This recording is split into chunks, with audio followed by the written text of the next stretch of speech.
जो मिल रहा था वो उसका 10% भी नहीं दे रहे हैं आप, और आप अल्पसंख्यक दर्जे के पीछे पड़े हुए हैं। ठीक है, आप खत्म कर दीजिए। आप चाहते हैं कि हम मजदूरी करें, हम पंचर की दुकानों पे काम करें, हम चाहते हैं कि हम जो है रिक्शा चलाएं, हम होटलों पे बर्तन धुलें, हमारी कम्युनिटी आगे बढ़ ही ना पाए। अगर यही सोच आपकी है तो मुझे ये नहीं लगता कि भारत सरकार जो चाहती है कि यहाँ की जो आम जनता है या जो नौजवान है ये पढ़ करके अच्छी अच्छी पोस्ट पे ना जा पाए। खास करके जो मुसलमानों से उनकी नफरत है वो खुल करके सामने आ रही है।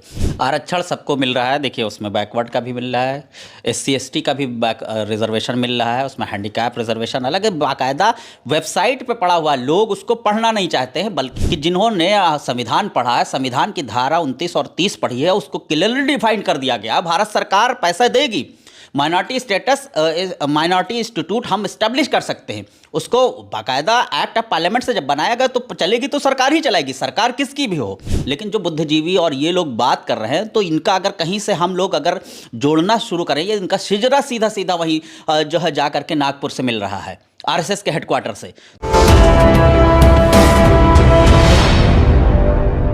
अलीगढ़ मुस्लिम यूनिवर्सिटी का तराना है, उसके एक बौल हैं कि जो अब्र यहाँ से उठेगा वो सारे जहाँ पर बरसेगा, खुद अपने चमन पर बरसेगा औरों के चमन पर बरसेगा। लेकिन जब से केंद्र में नरेंद्र मोदी की सरकार आई है तब से अलीगढ़ मुस्लिम यूनिवर्सिटी किसी न किसी मुद्दे को लेकर चर्चा में बनी रही है। अब इस वक्त में जो मुद्दा चल रहा है वो है अलीगढ़ मुस्लिम यूनिवर्सिटी का माइनॉरिटी का स्टेटस, यानी अल्पसंख्यक संस्थान का जो दर्जा अलीगढ़ मुस्लिम यूनिवर्सिटी को हासिल है उसे ख़त्म करने के लिए केंद्र सरकार कोर्ट में बहस कर रही है। यूनिवर्सिटी की तरफ से कपिल सिब्बल वकील हैं। ये बहस कोर्ट में चल रही है और कोर्ट के बाहर सोशल मीडिया पर भी ये बहस का मुद्दा बना हुआ है। कुछ तथाकथित बुद्धिजीवी ये मांग कर रहे हैं कि अलीगढ़ मुस्लिम यूनिवर्सिटी को जब सरकार चलाती है तो ये माइनॉरिटी संस्थान कैसे हुआ, ये तो सरकार का संस्थान है। मेरे साथ में बात करने के लिए AMU के पूर्व छात्र संघ अध्यक्ष डॉक्टर फैजुल हसन मौजूद हैं। इनसे जान लेते हैं कि पूरा बहस जो ये चल रही है इसे लेकर इनके क्या विचार हैं। क्या AMU का अल्पसंख्यक का दर्जा खत्म होना चाहिए या फिर वो बरकरार रहना चाहिए? कैसे देखते हैं इस पूरी बहस को आप? देखिए, अलीगढ़ मुस्लिम यूनिवर्सिटी चूँकि जब बुनियाद डाली गई थी, जो सर सैयद साहब ने इसको, जब इसका मदरसतुल उलूम उसके बाद मोहम्मदन एंग्लो ओरिएंटल कॉलेज इसको बनाया गया था, और 1920 में अलीगढ़ मुस्लिम यूनिवर्सिटी जब बनी थी तो इन सब के पीछे सबसे बड़ा रीज़न ये था कि उस वक्त जो मुल्क के हालात थे और उसमें सबसे ज़्यादा परेशान अगर कोई था ये पिछड़ा वर्ग या मुसलमान था, और मुसलमान कम्युनिटी के पास कोई ऐसा ऑप्शन नहीं था, वो या तो जंग लड़ता और उसके बाद उसके पास कोई ऐसा अपना इदारा नहीं था जहाँ पर वो एजुकेशनली या इकोनॉमिकली या पॉलिटिकली वो मजबूत होता। उस सोच को लेकर के अलीगढ़ मुस्लिम यूनिवर्सिटी की बुनियाद पड़ी थी। और उसके बाद जब 1920 के बाद फिर धीरे धीरे मुल्क आज़ाद हुआ और मुल्क की आज़ादी में सबने हिस्सा लिया, ये तो ऐतिहासिक है, इसमें कोई बताने की भी ज़रूरत नहीं है। उसके बाद जब संविधान बना, संविधान में आर्टिकल के जो है मेंशन किया गया, फंडामेंटल राइट्स डाली गई, उसमें आर्टिकल 29 और 30 डाली गया, उसमें बाकायदा ये सब साफ साफ कह दिया गया कि आप अपने इदारे बना सकते हैं और उसको इस्टेब्लिश करके चला सकते हैं, उसको जो फंड है और उसका प्रोटेक्शन है वो भारत सरकार देगी। ये सब होने के बावजूद सारी चीज़ प्रोसेस चलता रहा। भारत सरकार ने भी माना इस बात को।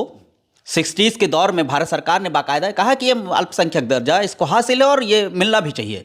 उसके बाद 2014 में जब भाजपा की सरकार बनती है तो सबसे पहला एफिडेविट इसके खिलाफ लगाती है कि ये माइनॉरिटी का स्टेटस का हटा दिया जाए, सुप्रीम कोर्ट में लगाती। और आज उसी की बुनियाद ये चल रही है कि इसका माइनॉरिटी स्टेटस हटा करके इसको किसी और के हाथ में दे दी जाए।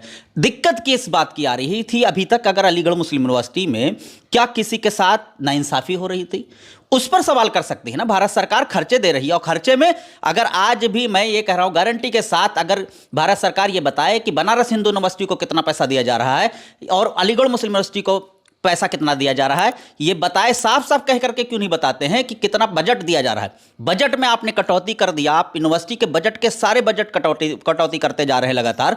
जो मिल रहा था वो उसका 10% भी नहीं दे रहे हैं आप, और आप अल्पसंख्यक दर्जे के पीछे पड़े हुए हैं। ठीक है, आप खत्म कर दीजिए। आप चाहते हैं कि हम मजदूरी करें, हम पंचर की दुकानों पर काम करें, हम चाहते हैं कि हम जो है रिक्शा चलाएं, हम होटलों पे बर्तन धुलें, हमारी कम्युनिटी आगे बढ़ ही ना पाए। अगर यही सोच आपकी है तो मुझे ये नहीं लगता कि भारत सरकार सरकार जो चाहती है कि यहाँ की जो आम जनता है या जो नौजवान है ये पढ़ करके अच्छी पोस्ट पे ना जा पाए, खास करके जो मुसलमानों से उनकी नफरत है वो खुल करके सामने आ रही है। हमारे पास एक ही इदारा था अलीगढ़ मुस्लिम यूनिवर्सिटी के नाम से, जो हिंदुस्तानी मुसलमानों के मुस्तकबिल को बहुत अच्छे से संवार सकता था, डेवलप कर सकता था, अच्छे साइंटिस्ट दे सकता था, डॉक्टर्स दे सकता था, बड़े बड़े ऑफिसर दे सकता था, लीडर दे सकता था। वो चाह करके भी ये लोग नहीं चाहते, इनको लोग को जो है मतलब दुश्मनी इस बात को लेकर के जो ये नफरत की चल रही है, तो इसके बीच में ये लाया जा रहा है कि अलीगढ़ मुस्लिम यूनिवर्सिटी का अल्पसंख्यक दर्जा खत्म कर दिया जाए और इसको नागपुर से चलाया जाए इस यूनिवर्सिटी को। तो ये हम लोग प्रोटेस्ट करेंगे और अभी हमें सुप्रीम कोर्ट पे पूरा भरोसा है, उनके जजेस पे पूरा भरोसा है कि वो सारी दलीलें सुनने के बाद वो हमारे जैसा भी स्टेटस को जो था, माइनॉरिटी का जो स्टेटस है वो बरकरार रखेंगे। अच्छा, दो बहसें हो रही हैं, एक बहस कोर्ट में हो रही है, एक बहस सोशल मीडिया पे चल रही है।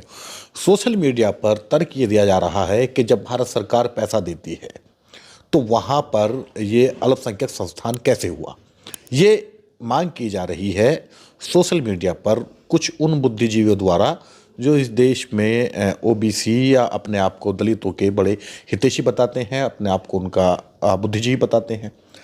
तो इस मांग को कैसे देखते हैं कि आरक्षण को लेकर भी एक सवाल है कि वहाँ पे आरक्षण नहीं मिलता दलितों को और ओबीसी को? आरक्षण सबको मिल रहा है, देखिए उसमें बैकवर्ड का भी मिल रहा है, SC ST का भी रिजर्वेशन मिल रहा है, उसमें हैंडीकैप रिजर्वेशन अलग है, बाकायदा वेबसाइट पे पड़ा हुआ। लोग उसको पढ़ना नहीं चाहते हैं, बल्कि वो लोग, देखिए हम फिर कह रहे हैं कि जिन्होंने संविधान पढ़ा है, संविधान की धारा 29 और 30 पढ़ी है, उसको क्लियरली डिफाइन कर दिया गया। भारत सरकार पैसा देगी, माइनॉरिटी स्टेटस माइनॉरिटी इंस्टीट्यूट हम इस्टेब्लिश कर सकते हैं, उसको बाकायदा एक्ट ऑफ पार्लियामेंट से जब बनाया गया तो चलेगी तो सरकार ही चलाएगी, सरकार किसकी भी हो। लेकिन ये थोड़ी नहीं है कि सरकार अगर पैसे दे रही, फंड दे रही है तो कोई एहसान कर रही है। ये तो जो आपने संवैधानिक तरीके से सरकार बनी, संवैधानिक तरीके से हमारी यूनिवर्सिटी बनी, संवैधानिक तरीके से यूनिवर्सिटी चलेगी और चलाई जा रही है, उसमें कोई तो गलत नहीं हो रहा। लेकिन जो बुद्धिजीवी और ये लोग बात कर रहे हैं, तो इनका अगर कहीं से हम लोग अगर जोड़ना शुरू करें, ये इनका शिजरा सीधा सीधा वही जो है जा करके नागपुर से मिल रहा है, RSS के हेडक्वार्टर से। तो इन पर हमारा, देखिए हमारा इन पर कोई जो है कमेंट नहीं है, क्योंकि इनके कहने से ना तो सुप्रीम कोर्ट अपने फैसले बदल देगा, ना सुप्रीम कोर्ट में कोई दलील उनकी मानी जाएगी। दलील तो हमारी मेन ये है कि हमारे पास जो कागजात हैं 1877 और 75 से लेकर के 1920 और 1920 से लेकर के 2023 और 24 तक का जितने कागजात हैं वो हमारे पेश हो रहे हैं। हमारे वकील लगे हुए हैं, कपिल सिब्बल और उनकी पूरी टीम को, जो सुप्रीम कोर्ट के बड़े बड़े लॉयर्स हैं और जो उनके साथ हमारी टीम है, उनका मैं जो है मतलब शुक्रिया अदा करता हूं कि वो दलील भी पेश कर रहे हैं कि जो ज़र्रात का बोसा लेने को 100 बार झुका आकाश, यहाँ जो वो वहाँ पर कहा जा रहा है, ये लाइन हमारे लिए और पूरे अलीगढ़ कम्युनिटी के लिए, अली बिरादरी के लिए फ़ख्र की बात है। आपने फ़ख्र की बात की है, लेकिन ये कहा जा रहा है कि 1920 में इसको यूनिवर्सिटी बनाया गया, उससे पहले मदरसा था, कि सर सैयद ने जिसकी स्थापना की थी वो AMU नहीं था, वो तो मोहम्मदन एंग्लो ओरिएंटल कॉलेज था। तो इसे यूनिवर्सिटी मुसलमानों ने नहीं बनाया, ये तो सरकार ने बनाया है, इसलिए इसका अल्पसंख्यक का दर्जा खत्म कर देना चाहिए। ये दलील दी जा रही है सोशल मीडिया पर कुछ तथाकथित बुद्धिजीवियों द्वारा। देखिए उस वक्त जब यूनिवर्सिटी बनानी थी तो एक्ट ऑफ पार्लियामेंट में जब मुद्दा ये पास होना था तो उसमें बाकायदा कहा गया था कि आपको 30 लाख रुपया देना पड़ेगा। जो उस वक्त का 30 लाख रुपया आज के वक्त में कम से कमोबेश 500 करोड़ के बराबर होती है। वो 500 करोड़ रुपया उस वक्त का जो 30 लाख रुपया इकट्ठा किया गया था, वो 99% मुसलमानों की ही कम्युनिटी से इकट्ठा होकर के तब दिया गया था, एक्ट ऑफ पार्लियामेंट बना था।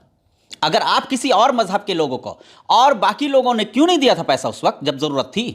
एक्ट ऑफ पार्लियामेंट में पास होने के लिए जब वो 30 लाख रुपया मांगा जा रहा था, तो चंदा जुटाया जा रहा था, तो मुसलमानों ने ही तो दिया था। तो बनाया तो मुसलमानों ने ही था, सर सैयद ने, बल्कि उनकी पूरी टीम ने बनाया था, एक सोच डेवलप कर दिया। मान लीजिए आज हमारी ज़िंदगी, अगर मान लीजिए 40 साल का हूँ, 20 साल के बाद मैं हो सकता है या दो दिन बाद मैं ख़त्म हो जाऊँ, लेकिन अगर हमने कोई चीज़ एक बना दिया कि हमारा ये काम है और इसको आगे मूवमेंट की तरह चलाना है, वो सर सैयद का मूवमेंट है जो आज चल रहा है, उसके तहत ही तो यूनिवर्सिटी बनाई गई थी। और अगर उन्होंने बनाया था तो मैं ये मानता हूं कि वो बरकरार रहना ही चाहिए हर हालत में, क्योंकि वो माइनॉरिटी स्टेटस हमारा था। और इंशाल्लाह मैं दुआ करता हूं और बल्कि उम्मीद भी रखता हूं सुप्रीम कोर्ट से कि हमारे उस माइनॉरिटी स्टेटस को बरकरार रखेंगे। अच्छा, नुकसान क्या हो सकता है अगर माइनॉरिटी स्टेटस अगर छिन जाता है यूनिवर्सिटी से, तो नुकसान क्या क्या हो आप देखते हैं? आप स्कॉलर भी रहे हैं, वहाँ पर राजनीति भी आपने की है, उम्मीद है कि नौकरी भी वहीं करेंगे। देखिए बहुत सारी चीज़ें हैं, हम कोशिश ये करते हैं, जैसे उस्मानिया यूनिवर्सिटी थी, उसके क्या हालात हैं, माइनॉरिटी स्टेटस उसको भी मिला था, हटा के क्या कर दिया गया, कहाँ से कहाँ तक पहुँचा दिया गया। बहुत सारी यूनिवर्सिटी, लखनऊ में एक ख्वाजा मोइनुद्दीन चिश्ती यूनिवर्सिटी है, उसका क्या आलम कर दिया, क्या चीज़ें वहाँ पर डेवलप हो रही हैं, धीरे धीरे देखने को साफ साफ मिल रही हैं। ये चाहते हैं कि यहाँ पर मुसलमान वाइस चांसलर नहीं होना चाहिए, इनको मुसलमानों से नफरत, मुसलमानों से ज़्यादा चिढ़ है, इनको अपने हेडक्वार्टर से भेजा हुआ एक आदमी जो है चाहिए, जो यहाँ पर गवर्न करे जामिया मिल्लिया को और एमयू को, क्योंकि ये नहीं चाहते हैं कि वहाँ पर हमारी जो तानाशाही है वो चल नहीं पा रही है। अरे तानाशाही नहीं, वो एजुकेशनल जो है इंस्टीट्यूशन है, एजुकेशनल इंस्टीट्यूशन को एजुकेशनल इंस्टीट्यूशन की तरह चलाइए। आपका काम है कि आप एजुकेशन में, हेल्थ में, इन सब सेक्टर में बढ़ावा देने बजाय बल्कि आप उसको घटा रहे हैं। तो ये मैं चाहता हूँ, मैं मानता हूँ कि मोदी जी जो है, जो उनके एडवाइज़र भी हैं, वो कहीं ना कहीं उनको ये बहुत गलत रास्ते पे ले जा रहे हैं, जो आने वाले आइंदा के लिए उनके लिए बहुत नुकसानदेह साबित होगा। अलीगढ़ मुस्लिम यूनिवर्सिटी का अगर माइनॉरिटी स्टेटस जाता है तो इसमें मोदी जी और उनकी पूरी टीम का कहीं ना कहीं बहुत गलत मैसेज पूरी दुनिया में जाएगा। अच्छा, एक बात बताइए, आपने जिक्र किया कि उन्हें ऐसा आदमी चाहिए, वैसा आदमी चाहिए। जो AMU के VC रहे हैं उनके लिए तो बड़े तरक्की के रास्ते खुल जाते हैं। पहले हामिद अंसारी थे, उपराष्ट्रपति तक बने। जामिया के VC जो थे नजीब जंग, वो LG बने दिल्ली के। और अब AMU के जो पहले वाले VC थे वो BJP से उन्होंने MLC बने और BJP के उपाध्यक्ष हैं वो। तो बड़ा, तो आदमी तो आप कह रहे, जो कहना चाह रहे हैं कि अपना आदमी चाह रहे हैं, तो आदमी तो उन्हीं के हैं। देखिए जाकिर हुसैन भी निकले, राष्ट्रपति भी बने उस यूनिवर्सिटी से निकलने के बाद। बहुत बड़े बड़े जो है स्टूडेंट यूनियन के से निकलने हुए बहुत बड़े लीडर भी बने इस इदारे से निकल करके। निकलने के बाद वो जा करके कहाँ पर जा रहे हैं और क्या कर रहे हैं, ये इस पे सवाल नहीं है, लेकिन वहाँ पर रह करके अगर कोई ऐसी चीज़ें कर रहा है तो सवाल वहाँ पर खड़ा होता है। तारिक मंसूर साहब, ठीक है, वो उनको, मैं तो ये चाहता हूँ कि उनको राष्ट्रपति बनाया जाए, मैं तो चाहता हूँ उनको जो है उपराष्ट्रपति बनाया जाए, ना हो तो कम से कम यूपी का गवर्नर तो बनाया जाए, क्योंकि एक वाइस चांसलर, अलीगढ़ मुस्लिम यूनिवर्सिटी का वाइस चांसलर एक स्टेट के गवर्नर की बराबर की हैसियत रखता है। और अगर उनको MLC तक के बना दिया जा रहा है तो मैं तो ये चाहता हूं कि उनकी पोस्ट को डिमोशन दिया गया है। सरकार उनसे बहुत सारे काम ले लिया उस यूनिवर्सिटी में, लेकिन कम से कम उनको उनकी पोस्ट की हैसियत के मुताबिक उनको बहुत सारी चीज़ें देनी चाहिए थी, जो नहीं दिया। और वो हमारे लिए अफसोस की बात है, पूरे अलीगढ़ कम्युनिटी के बात है। लेकिन अब बात यह है कि वहाँ से निकलने के बाद अगर तारिक मंसूर साहब ये कह दें कि इसका माइनॉरिटी स्टेटस नहीं रहना चाहिए, तो मैं ये कहता हूँ कि तारिक मंसूर साहब भी वाइस चांसलर नहीं बन पाते अगर वो माइनॉरिटी इंस्टीट्यूट न होता तो। इसीलिए ये कहता हूं कि तारिक मंसूर हो या इनसे निकल करके, जैसे आरिफ साहब थे, आरिफ मोहम्मद खान साहब प्रेसिडेंट थे स्टूडेंट यूनियन के, कभी वो आकर के सामने खड़े होकर के, वो भी बहुत इंटेलेक्चुअल लोगों में से, बुद्धिजीवी में से, आकर के सामने क्यों नहीं कहते हैं कि हाँ इसका माइनॉरिटी स्टेटस नहीं चाहिए। अगर वो नहीं चाहिए तो वो भी नहीं होते जो आज वो हैं। जहां पर तारिक मंसूर साहब शुरू से, बचपन से लेकर के और आज तक के जितना भी अगर कमाया या बनाया या अपने नाम को कमाया, वो भाजपा में गए तो वो अलीगढ़ मुस्लिम यूनिवर्सिटी की देन है, उसी माइनॉरिटी इंस्टीट्यूट की देन है। तो फैजुल हसन के साथ में बातचीत आपने देखी, जो कहना चाह रहे हैं, इन्होंने सीधे सीधे सवाल उठा दिया है बीजेपी के उन नेताओं पर जो पहले AMU में रहे, जिनसे AMU से कुछ ना कुछ रिश्ता रहा। जैसे तारिक मंसूर जो MLC हैं इस वक्त पे, ये पहले VC थे। जो केरल के गवर्नर हैं आरिफ मोहम्मद खान, ये भी छात्र यूनियन से वहाँ से निकले थे, छात्र संघ से चुनाव जीतकर प्रेसिडेंट बने थे, BJP के नेता हैं। इन्होंने उन पर भी सवाल निशान लगाए हैं कि वो सामने आकर क्यों नहीं कह देते कि AMU का माइनॉरिटी स्टेटस ख़त्म कर दिया जाना चाहिए।